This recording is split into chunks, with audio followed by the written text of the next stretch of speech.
limbo. He's that Maryland man who was deported to El Salvador recently, despite the Trump administration calling his deportation an administrative error.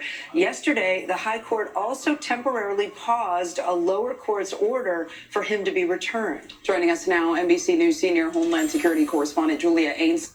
Julia, let's start with that ruling on the Alien Enemies Act, which divided the justices 5-4. And in a scathing dissent, we heard from Supreme Court Justice Sonia Sotomayor saying, in part, that the government's position is that not only non-citizens, but also U.S. citizens could be taken off the streets and confined to foreign prisons with no opportunity for redress. So, Julia, what does this ruling mean for deportations in practical matters?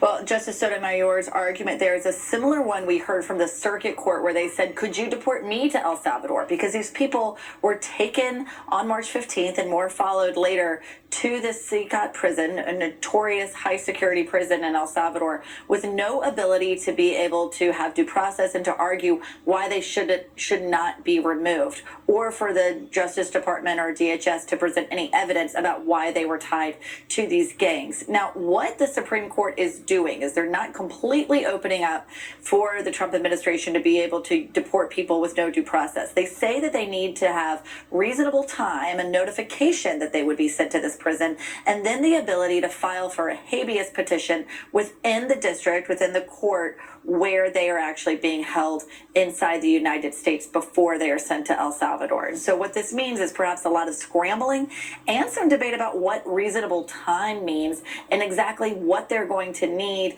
to be able to present a habeas petition. One place we've seen this filed already is in the Southern District of New York. Those judges there may be more sympathetic and should say they should not be deported.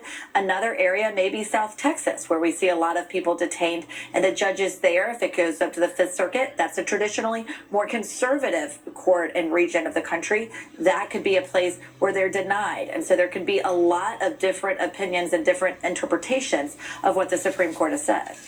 All right, Julia Ainsley for us. Julia, thank you. America's top health official is taking aim at fluoride.